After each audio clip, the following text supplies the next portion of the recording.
Welcome back, Podsters. It is new year, new me energy. It is all the January things happening. And I'm going to jump right into it because I am so excited to have this guest. I'm trying to think of, I was going to call you the Taylor Swift of business, but I don't think that really does you justice. Then I was going to call you the Tony Robbins because I don't know if anybody's seen the Netflix special, I Am Not Your Guru.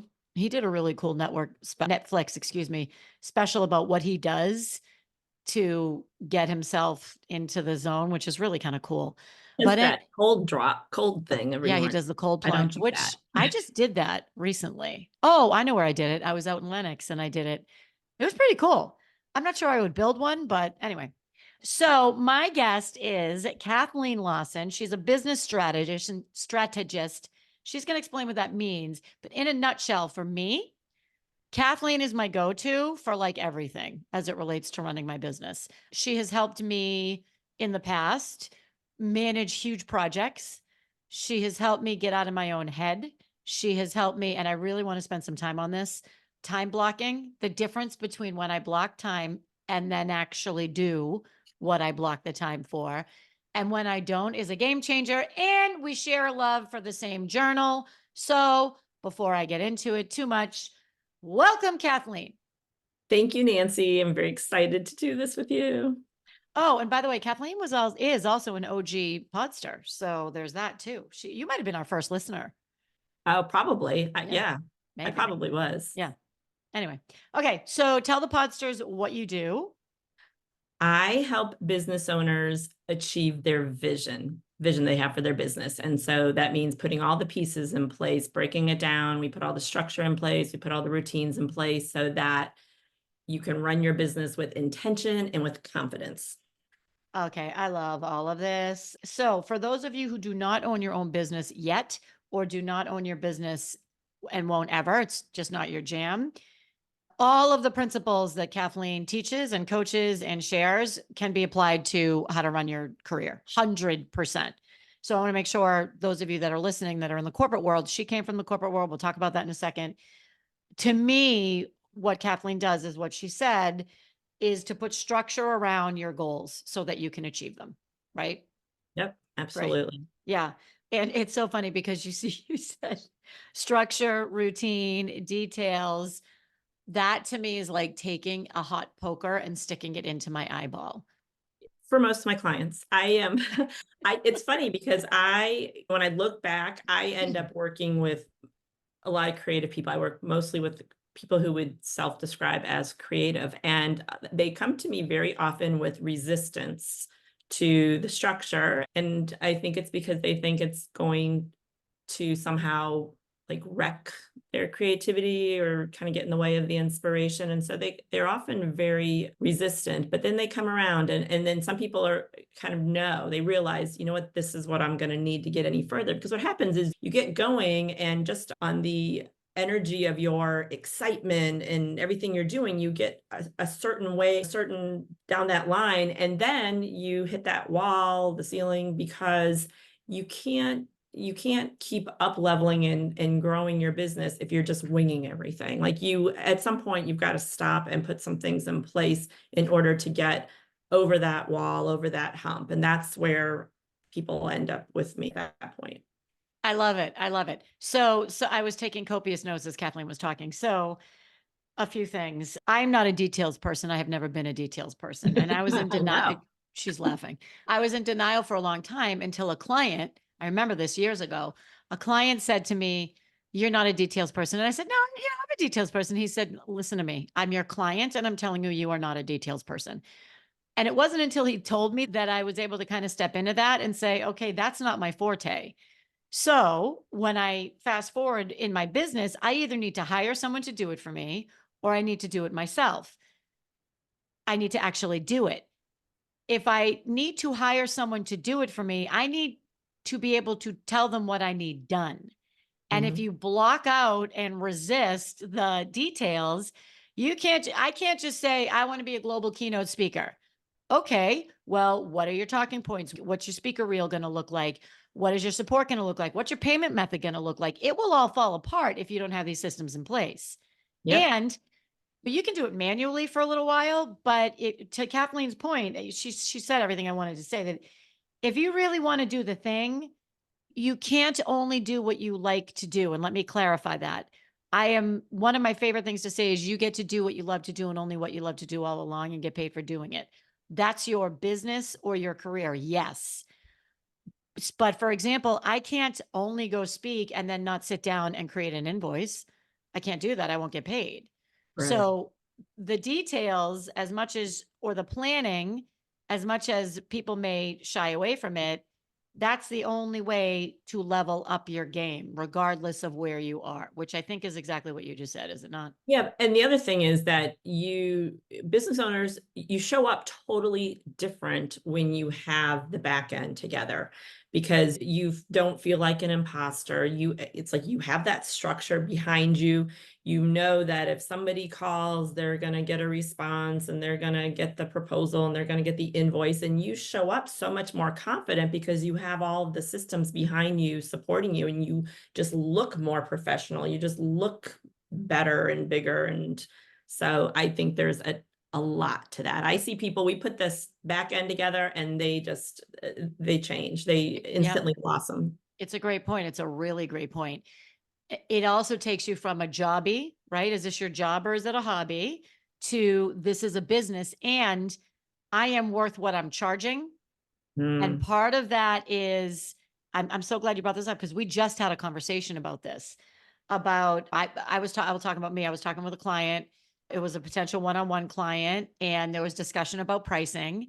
And I was able to confidently support and stay with my pricing. And part of that is because I didn't have to then go, because my systems are automated, I didn't have to then go and create the proposal and again have that uncomfortable feeling of, well, it's a lot of money. Maybe I should just tell him that I'll do it for less and send it out. And then, oh, now I got to follow up. And what if he says no? And blah, blah, blah, blah, blah. And then, okay, so this is what happened. So I had the discussion with the client. Automatically, the proposal goes out. As a matter of fact, I mistakenly sent out a contract because there was a glitch in my system. And 3 days later, all of a sudden, I get an email that says your contract is back. So yeah. there was no lollygagging or justification. It was, here's your contract, and I stepped away from it, and within a matter of days, I got it back. So that's a long way of saying that. And by the way, did you all notice that Kathleen said imposter feeling like an imposter? Oh, gee, thank you. That's a really good point. It's a really good point. And Yeah. so tie that back to, because you came from the corporate world. Let's say you're in sales, because a lot of my podsters are, or let's say you're just starting out in your career. Tell them how the systems and the processes will help them be more confident. Well, you know what? It's because you're making decisions ahead of time and not in the pressure of the moment. If you wait and always have to make decisions at the moment, that's a lot on your trying to think through that and on your mind. But when you have this, to have the systems in place, that means you've made the decisions ahead of time. You've decided, like with the story you just told about your client, you decided the price before you ever talked to that Right. particular client. You had the package together.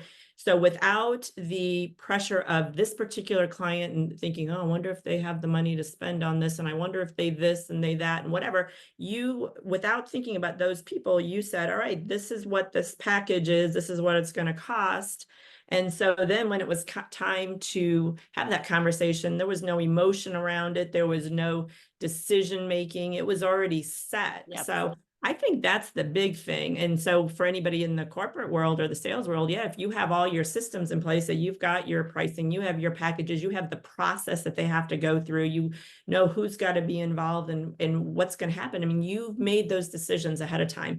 And that means you get to execute later without having to stop and make all the decisions all over again. That's what it really is. It's about taking the decision making out of the moment. I love it. And it allow totally, and it allows you or me or whoever to do their best work. Yeah. That's the other thing. Yes. Like we just said, I'm not a details person. So do I want to spend my time in the details? Nope. So if I get the systems and processes in place, that's done. And I can go, be creative or write a book or work on my keynote or one-on-one coaching. It's a great point. Let's talk about time blocking, because I think time blocking, and this is for everybody, is Yeah. the one thing in my life that has completely changed the game. So, and I did not know this existed, didn't know this was even a thing. So I'm going to ask Kathleen to talk about it while I plug in my computer. Tell me about time blocking. Time blocking is blocking time to do specific tasks. And I've I've helped a lot of people with their time blocking. And what I have discovered is that there's like this spectrum of where basically like how disciplined people can be. And some people can handle a lot of time blocking. I have a good friend who has this crazy color coded calendar and she blocks 15 minutes at a time. And I tell you, she is so disciplined and does it. And she gets more done than anybody I know. And then you've got the other end of the spectrum, or maybe you can block something here or there and you can keep to that. And some people are in the middle. So you've got to kind of find where you are. Sometimes not everybody can be disciplined enough, but what ends up happening is that you find the times that you're going to take care of the most important things you need to get done. And that's really where I tell people to land, is that they've got to figure out how much time blocking they can handle and be disciplined about. But I always go to, what are your biggest priorities? Like, what are the things you absolutely have to get done next week? Let's block those, and you don't have to worry about every last little thing. I love that. I totally love that. So for me, time blocking it's an appointment I make with myself to do a specific thing, Yep. to execute on something that's on my to-do list. So this is also interesting. Last week, maybe the week before, I was sitting at my desk and I'm like, why am I not more stressed out? I think it was last week. So we're recording this in December. So it was right before Christmas or a couple weeks before Christmas. And I'm like, why am I not like, oh my God, like with 500 to-do lists and all that stuff? And it was because I had time blocked. I don't do it all the time, and I should, even though should is one of the words I'm leaving behind in 2023, but I should time block more. I'm comfortable with that word there. It will help my business. Anyway, I had time blocked. And instead of taking my massive to-do list and rewriting it every day, I took my massive to-do list and there was a ton of stuff that was just checked off. And I'm like, oh, this is great. I actually have time because I executed on what I said I would do. Right. Yep. I agree. And that is a great feeling when you have a couple of priorities, you block them and you get them done. It doesn't matter what's left sitting there because the most important things got done because you blocked them. And this totally works in the corporate world. I actually said, I worked not too long ago with somebody who is in the corporate world. She's a executive level communications person and board relations and all that kind of stuff. And that's what we put into place for her, was about kind of her weekly planning, which I think we're going to talk about a little later. But the time blocking, so helped her put a process in place where she was able to identify what are the priorities, when am I going to do them? We started with her, let's get the meetings in place. And then you see where all your open time is. And these are the things that have to get done. When do you want to, work on them? And you take into account when's the best time for you. If it's a writing project and you're great in the morning and you can't write in the afternoon, well, then do it in the morning. Stop trying to do things that are not at the optimal time for you, because you just waste a ton of time. I mean, and I know everyone knows what I'm talking about. You could work on a project for 3 hours in the afternoon, or you can get it done in 45 minutes in the morning. I'm one of those. And some people it's the opposite, but you know what I mean? It's like, you got to do things when it's the best time for you to do them. Totally. What I do is I'm a morning person. So I bang out all my most important tasks in the morning. And then the afternoon, I save for my fun stuff. Yep. If it's whatever, my creative stuff, I'll do in the afternoon. Or oftentimes I won't do anything important after 2 p.m. I mean, I get up at 5. So by Right. 2 o'clock, I've had a 9-hour day. So, Yeah. No, I I'm know. done. Yeah. Yeah. Yep. I do like coffee chats and things like that in that afternoon time that I Oh, can't focus. yeah. So it's Yeah. a good time just to kind of chit chat with somebody, get to know someone.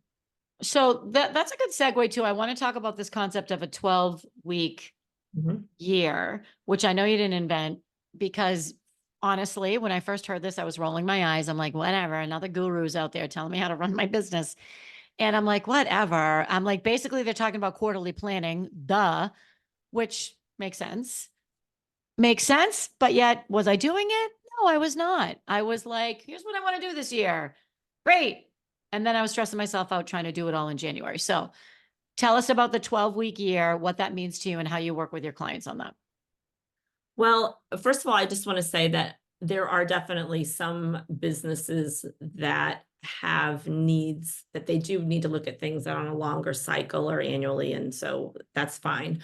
But there are a lot of businesses and most that don't need to look at things on that time frame. It's a time frame we invented. And so we don't need to, and especially the service-based business owners that I tend to work with.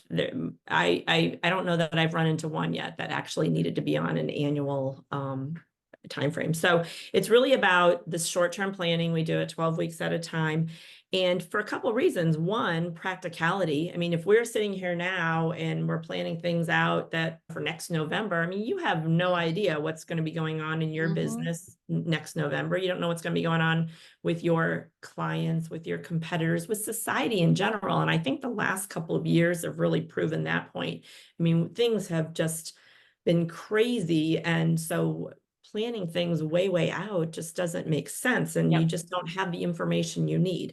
Then you've got this whole sense of urgency, and it is really difficult to hold your focus for that long of a time and to get yourself in gear. And what most people would say is if they set an annual goal in January, let's say a sales goal or whatever it is, it's like, oh, I don't need to really worry about that till fourth quarter. I've got, you push things off and you procrastinate because you've got your goalpost is so far out that you can't even see it. So things get pushed off and procrastinated, and you end up not getting as much done because you just sort of hang out for that long period of time until now it's like, oh, I've got to get going on this. And so you just don't get as much done. There's no sense of urgency. But a 12-week year or 12-week time period, you can see that. Like if we were setting that right now to say to start right after New Year's, that's end of March. That's not that far off. Like I have things on the calendar for that. Like that is something I can wrap my head around. I can figure out what I need to do, and I'm going to get going because you know what? I want to get this done over the next couple of months. I want to get this project done. I want to hit this goal. I want to find, whatever it is I'm looking for in that time period. So that urgency it happens a lot easier in that time frame. So it's really, I think about those things. It's about practicality. It's about creating a sense of urgency for yourself. Yeah, for me, it keeps me focused because, if I have a goal, let's say my goal is to write a new book, which it was and is, I'll procrastinate for 9 months on that. I have been. I mean, I did. I've been talking about writing a new book for a year. If I say I'm going to write a new book in Q1, let's say, so that's 12 weeks. So then this brings us to the next step, which is, okay, here's my goal. Here's how I'm going to break it down week by week. So walk the Podsters through that.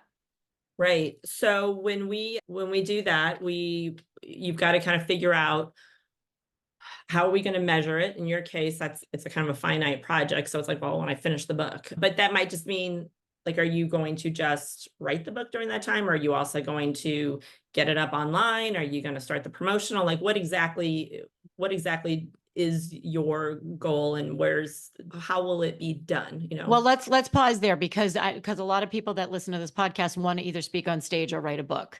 I'd say almost half the people I talk to want to write a book. So that's a great point. My goal is not that the measure is not the book is written. The measure is the book is written, the book is published, the book is marketed, the book has all the supplementals with it, and the book has a marketing plan. It's not, I'm going to write the book because I can write it and keep it on my computer for months. It's going to have a cover. It's going to have an audible version. It's going to have a paperback version. It's going to be listed here, and I'm going to have a street team to help me promote it. That is the measure. Okay. And that's very different from just writing the book. Right, so it's important to understand what the goal actually is and how you're going to measure it. And so for somebody else, it maybe they're setting a sales goal. And so, and we don't need to look at the whole year, because when you think about, you're the sales expert. So but you've got seasonality to businesses, you've got things going, and if you're an entrepreneur, you might have things going on in your own life that means you don't work as much during this time. So rather than taking this year and just knocking it in 12, it's like, all right, what do I really want to do in January, and what do I want to do in February? So you can get I think, a more thoughtful goal. So first of all, we want to measure what the goal is, and then we want to break it down into an action plan. And that is reverse engineering. And so what you just talked about, there's a lot of pieces to that. So I wouldn't take on anything else during the next 12 weeks if you're going to do all of that, because that's a lot. But what are all those pieces and how do we break it down? And so now you've got some really natural ways to break it down, because you've got, all right, we've got the content piece, we've got the promotional plan, we've got the technical bits, like you've got all these chunks, so you can break it down. And then you've got to think about dependencies. Like you could probably start the promotional part, but you can't do anything, to upload till the book's written, but you can do the promotional part. So you got to think about what are all your dependencies and all of that.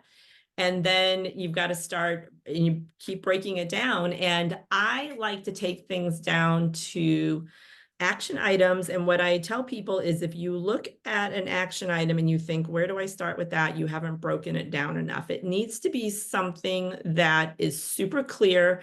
I like a one sentence with a verb. Don't just leave this sort of hazy thought. So you want to say, so like, let's say we break it down into the content part. Maybe what you say is, all right, I want to get the book written in, I don't know, 8 weeks. And so you've got 8 weeks to write that. And we've got to think about, how do you want to approach that? Do you want to get up and write every day for a certain chunk of time? Do you already know what the chapters are? So you want to work on a chapter a week? So we've got to figure out for your project what that is. So you end up with an action item that is write for an hour, or, write the outline for chapter 8, or write the whatever it is. And then you've got to break down all your promotional stuff. And I think you and I worked actually on your promotional plan for your first book, Unmute Yourself. And so there was all sorts of action items that we had to break down. But you want to have those action items such that when you look at that, you know exactly what you need to do. Because if it's too fuzzy and you don't know what it is, if it's too big, you won't do it. If you just push it off again. So it needs to be down to that kind of level, and it needs to fit in everything else you're doing. So there's a lot to consider when you're pulling that action plan together. And then once we have the action plan, we've got to think about the resources. So your book is another good example, because when you start doing things like uploading it to Amazon or whatever, do you need to bring somebody in to do that? Do we need to line up somebody for that? When you've got the title, do you need a graphic designer to do that? And if so, where do we bring them into the whole thing? And then the promotional thing. So there's a lot with that. And are you hiring a PR person? Are we hiring this? What are we doing? So really starting to get a handle on the resources you're going to need to actually get it done. Because if you wait till you get to that point, okay, this week I'm supposed to do the cover, and then you start looking for a designer. Now you're pushed off weeks and weeks and weeks. So you might have to take care of some of those resources early on. So we do the resources, and then finally planning ahead for obstacles. What is going to be the problem? So maybe it's, well, I have a real problem sitting down and writing every day. So let's think about how we want to address that. Or I had a problem last time I did this with this part, or, whatever it is. So we think ahead about the obstacles so that we can plan for them and try and head them off before they become a big issue. I love it. So I have 3 pages of notes. So let's drill down on this, because I'm very passionate about this. Okay, so this is for people who are in corporate and people who work for themselves. When you manage a major project, and for if you're in business for yourself, this could be a game changer. It could be whether or not your business lives or dies. People don't have to do what you ask them to do. So here's what I mean by that. One of the greatest lessons that I learned in working with Kathleen was that I needed to line up resources. And as you know, we talked about, I am not a details person. So I can't go to a VA or a marketing guru or my web designer. I think you might help me with my website too, and say, hey, this all needs to be done by tomorrow. Like that's how I operate. I can't, they won't do it. They don't have to No. do it. They'll say, I'm sorry, I can't do that. I can turn it Yeah. around and, or a photo shoot or whatever the case may be. You have to plan. You have to plan in your business, and winging it was my jam for 25 years. I mean, of course I would plan. So what I'll do is I'll plan, and then I'll get over it. And so then I'll be almost ready, and then I'll go in and I'll wing it. That does not work in business for yourself. It doesn't. I've been burnt so many times. I have been burnt with slides that look crappy because I didn't get them to my slide polisher on time. So I have someone I work with who makes my slides pretty. I can do it. She does it much better. If I don't line up those resources, then I'm not doing my best work and I'm not worth what I'm charging. Right. Because I'm not doing it. Right. Or you're stuck trying to figure out something that you have no idea what to do. And then Exactly. exactly.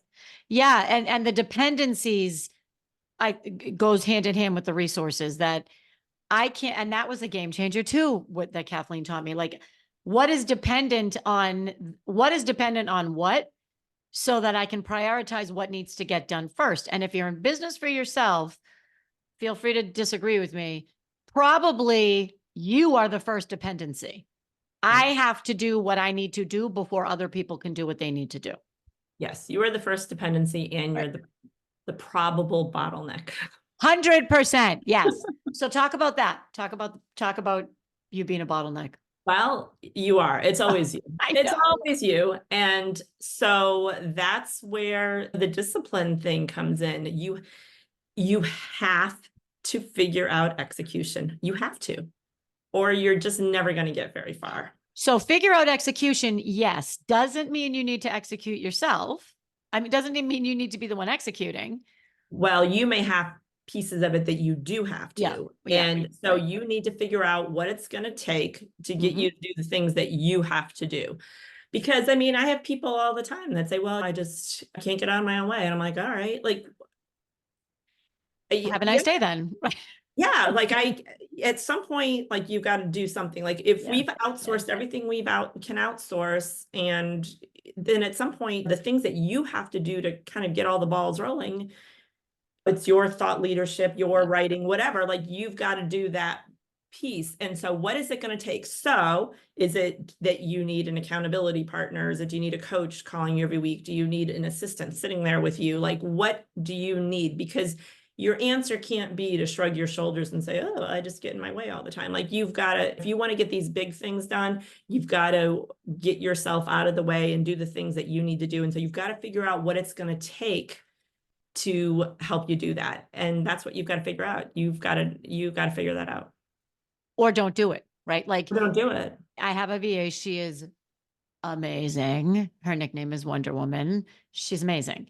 And she'll come back to me sometimes several weeks in a row and say, so where are we with this? And I'll say, I didn't do anything. And at some point I just have to say, you know what? I'm going to take it off my list for whatever reason. I'm blocked. And if it's important enough and she keeps coming back to me, then I need to just get over myself and do it. And it's usually something that would take me 15 minutes, 15 minutes. 15 minutes. The things we stress over, and then it's like, oh, that was nothing. And I spent more time and this is a part of the time blocking too. I spend more time rewriting stuff when I'm not on my game and creating more to-do lists than if I just executed on what I had said I was going to execute on. So that's fascinating. The other thing you said, when you break it down to very clear, specific action tasks, for me, it makes it palatable. Like, oh, okay, now I know exactly what I need to do. Right. And it's a small thing, so it's not overwhelming. So taking it to the corporate world, so the client I was mentioning, she had trouble executing on the things that she needed to execute on. And so we kept kind of talking through all the possibilities, and we figured out what she needed in order to get everything done. And that was every Monday, her assistant, and then she ended up hiring somebody else, sat in her office and they went through all the things. And there was a lot of things that they could do in the moment, and they would do, and then the blocking the other things. But that's what it ended up. That I was do the that. system we put in place, was to have the person like literally sitting there and they together worked through everything. So that's what we finally put in place for her. So yeah, you just have to figure out what's the system that's going to help you or get you to do all the things you need to do. Yeah. And there's no shame in that. So this one piece that this really I could double my income if I did this thing that's on my list. I could double it easily. It is a no brainer, no brainer. So yet I still don't do it. So my next step, and I just haven't done it yet, but I will, is to set up a time with my VA and say, let's do it together. And I've done that before. I've been like, I'm not going to do it. Let's just do it together. And that's the only way I'll do it. I don't know why. And you know what? Instead of doing the soul searching and trying to figure it out, it is what it is. I don't want to do it. I'm not going to do it. So either do it or move on. Right. Right. Anyway, I'm Silly. preaching to the choir over there. So the 12 weeks. So go back to the 12 weeks. So what else? Well, so then there's talking about execution. So you've got the plan, we've got it all broken down, and now we've got to stay on track. And so, we talked a little bit about execution. The other piece of the execution, I think, is what you and I do every week together, which is weekly planning. We have a little group that we do that with. Talk about that a little bit. Yeah. So weekly planning is just preparing for your week. And I have a little process that I worked out, and starting with the timepiece. So first of all, you've got to like figure out your schedule for the week. We go through our calendar, make sure that we've got all the things on there that need to be on there. It's so often we look at our calendar at the last minute and realize we've got conflicts, or we didn't block for travel time or things like that. So this is keeping us sort of looking ahead on our calendar. And by the time you get through that little section, now time-wise, what your week looks like. And then we go through all of the tasks. And so if you've got these goals set, you've got these action plans, you can go through those, make sure. And this is what's really great about this 12-week planning and the weekly planning, is now you are actually looking at your plan on a weekly basis. And that's also going to help you execute because you've got your eyes on it. And even if one week you get off course, like for instance, this week, I have no power at my house. So my whole week's a little bit in upheaval, but I have got this written plan. And so I know it's going to be really easy for me to step back on track because it's all there and I'm looking at it every week. So even when I get off because of whatever's going on in my life, I can get back on. So then you figure out, all right, these are all the things I need to get done next week. And now your favorite time blocking. All right. And you know what? Look at this. My whole day Tuesday is open. I'm going to work on this big hunk of a project. Or I'm going to do this. I'm going to do that. We do all of those things. And then we also incorporate a lot of other things around managing our business, like taking a look at numbers, follow up on networking. So we have other that we kind of call them our CEO activities. So we have a few other things that we incorporate during that time period. But the main gist of it is to take control of our time. And so it's when are we working next week? And what are we going to do during that time? And what's nice is when you build a habit around that, and we've got people here that we do this with, they've been doing this for years. So we've got a really solid habit around it. And so it's nice to be able to sort of habit stack other things in there that you need to do at the same time, which is how we ended up adding money things or networking things. And some people go straight from that into working on some of their content. So it's like the things that you need to do on a weekly basis. Like if you build that habit, then you can kind of just tuck them in there at the same time because you've got that habit down solid. So Podsters, now you know why I love Kathleen. I had written down habit stack because I wanted to talk about that. Planning your week ahead of time, too much on plate, and take control of your time. So that is what I've written down.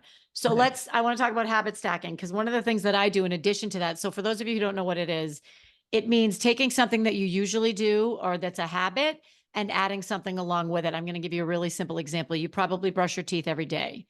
So if you want to, what's that? Vitamin? Vitamin. Okay. So let's say you brush your teeth every day and you want to get better at taking vitamins. You take your vitamin right after you brush your teeth. So it's something that you're already doing. Another thing I do, this is one of my favorite hacks, is I will ritualize something that I want to make a habit. So I'll make it like super bougie fun. So we all know I love my journal, my own little journals that I make. I will light a candle. I'll dim the lights. I'll light a fire if it's the winter, or I'll go sit outside if it's the summer. I'll brew a cup of coffee, and my first cup of coffee of the day, I will spend journaling in this super chill environment. And I love it. And I like to journal, but I don't always do it. So in order for me to look forward to doing it and to make sure I do it, I make it really pleasurable. So I call that ritualizing. I might have Yeah, made that up. you've sent me pictures of your coffee cup and your candle early Yeah. in the morning. So Yeah. Yeah. yeah, I love that. Yeah. The other thing I like, so I think this is important to note. So when I plan my week, when Kathleen plans her week, when the people do, we do this on Friday so we can plan for the following week. That was a game changer for me as well, because I used to plan on Monday. I would block the first couple hours on Monday, right? By then, you're already overwhelmed. You're already in it. You're reactive. If you need to move something, now you're inconveniencing someone. There's no time. You can't be proactive. Then you're managing your week. If you do it on a Friday or a Thursday or a Sunday, whenever you want, maybe Saturday, whatever, whenever you want to do it, you can then plan your week, not just manage it, you can plan it. And what I like is I can look across my week. And something Kathleen said in passing that I know she says a lot is working it into your life and what's going on in your life. So I can look at my whole week and say, you know what? I'm out of pocket that whole day because of something going on in my personal life. I'm going to move that appointment. I'm going to reschedule something else. I'm not going to have anything major on my plate after that because I know I'm going to be drained. And I can really look at the best use of my energy and how it fits into my life, which is Yeah. a game changer. Yeah, absolutely. And I'm with you. I started off doing that on Mondays, and I found Mondays to be a disaster because of that. It took me like half the Yep. day it was just a wreck. And then I had, for a hot minute, backed it up to Sunday. And I'm like, I'm not working on Sunday. That was like family time, my time. Right. Then I backed it to Friday. And that's the sweet spot. Friday is Yep. wonderful for that. Yep. One of the reasons why we both like this planner. So I have a journal and I have a planner. The journal is my personal stuff. It's strictly personal. Used to have some work stuff in there and I decided to take that out. The planner that Kathleen and I both use, one of the things I love about it is you list your top 3 priorities for the week. And I really like that because it forces me to think about not every day. This week, how will I know I was really successful and crushed the week? What are my top 3 priorities? I do that professionally. And then I use some other space in the journal. I don't know, in the planner. I don't know if you do this to also do that personal. Here are the top 3 things I want to accomplish in my business. Here are the top 3 things I want to accomplish in my personal. And if I can get 3 and 3, great. If I get 2 out of 3 and 2 out of 3, also great. And it's my true north for the week. So when and that's at the top of the week, literally at the top of this journal, so that everything filters down from that. Yep, same. Yep, no, and I think about that when we're doing our planning time on Friday mornings, because I do jot in my top priorities and I write those at the top of the page on my Monday. This is my most important thing. This is what I want to get done for the week. Yeah. Okay. So tell me more about 12-week planning. What didn't we cover? Because my whole thing is time blocking. And if you can master that, that's 90% of the. I think the other thing to realize is that over the course of the year, you get so much more done because instead of pushing things off for months and months, you're focused on these shorter spurts. You get things done and then you get more things done. And so over time, you get so much more done. I mean, I look at the people that I've helped with this and clients and people around me that do that, and they are just going and going and going. They are moving because they get a lot accomplished. They're moving, and I am so not stressed when I do this because, again, I'm not recycling my to-do list and it's going from day to day to day and it's getting bigger and bigger and bigger because I'm overwhelmed or I feel overwhelmed. When I block out the time, I'm like, oh, that's handled. Like it doesn't have to all be today. Your to-do list doesn't all have to be done today.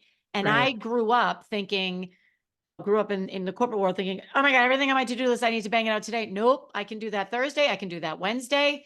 Just this morning, there's something that I need to do. We're recording this on a Tuesday and I'm like, oh, I'll do that on Thursday. Rather than thinking I have to do it all today, it is a game changer in terms of my stress level.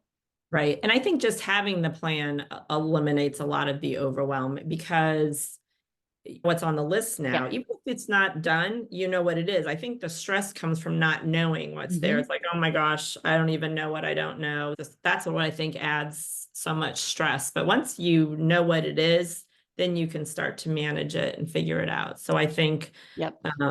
I think that's an important point. I think you also get a lot better at assessing how long things take you when you're looking at it and planning. You get better at that. I think you get a lot better at that, because in the beginning you're like, oh, I'm going to get all these things done. And then over time, you really get a better handle on how long things are going to take.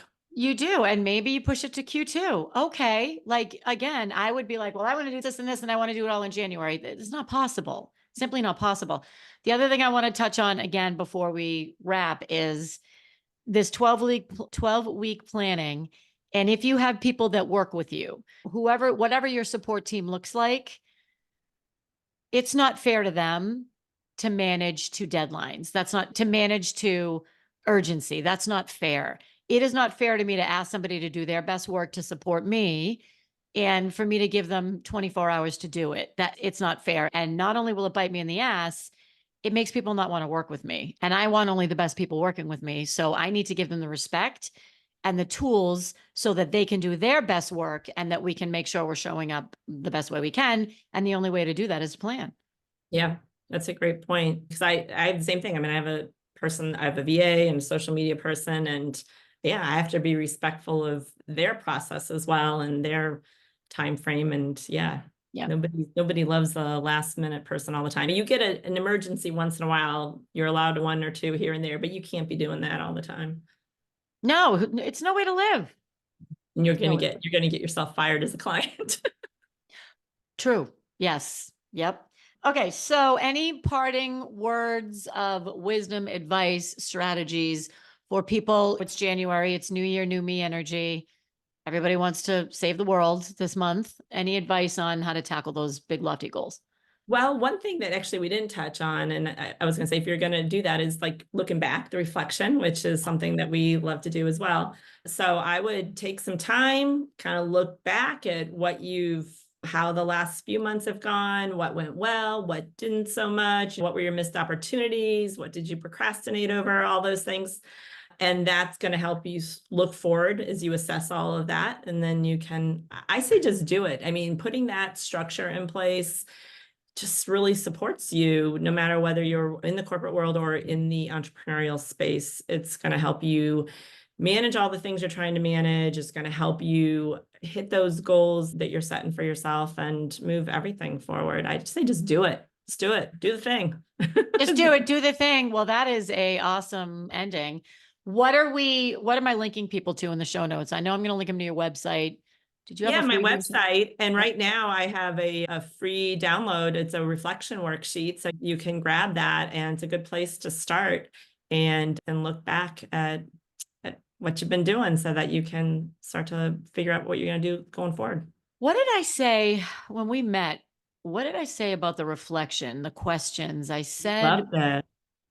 Well, I think one of the ones most recently you were talking about procrastination. So that was the because one of the questions in there is, what did you procrastinate over? yeah, And what's funny, because for me, because I did my reflection with my accountability partner, and we both had the things like, oh my gosh, like this thing is still hanging over my right, head. And so it caused us to take action on it. We had something that had been hanging out there. And when you actually kind of put it in your face, and it makes you want to take care of it and do something about it. That's what I finally did. Or yes, that's what it was, the procrastination. Like if I keep procrastinating the same thing, we talked about this earlier, get it off my plate somehow, either outsource it or forget it. Yep, Forget it. absolutely. Like you can't, like, how long are you going to procrastinate over something? Either do it or get rid of it. And own the consequences, right? Like this thing that I keep procrastinating that could be a game changer. I either need to do it or forget it and say, you know what? That kind of revenue, that kind of growth is not that important to me. Which of course it Right now. is. Right now. Well, you know what? Or it goes on your longer term Oh, list. I like that too. Yeah. And it's funny because I was just looking at my long-term list, and I like 3 of the things on there I did this year. And I was like, oh, I did that. It's great just to hold on to those and kind of look at them once in a while. And when the time's right, then you can take action on them I call that my eventually.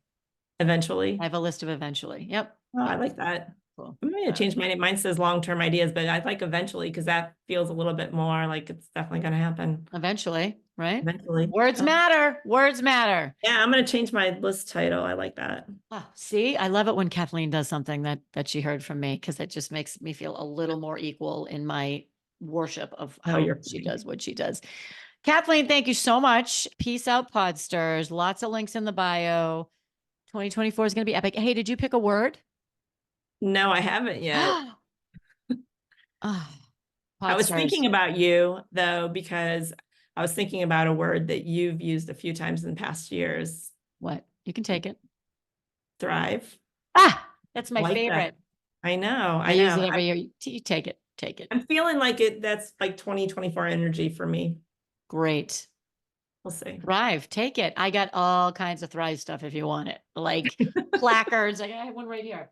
Placards, bracelets, mantras, the whole thing. So with that, Podsters, we hope you thrive in 2024. Lots more coming and peace out.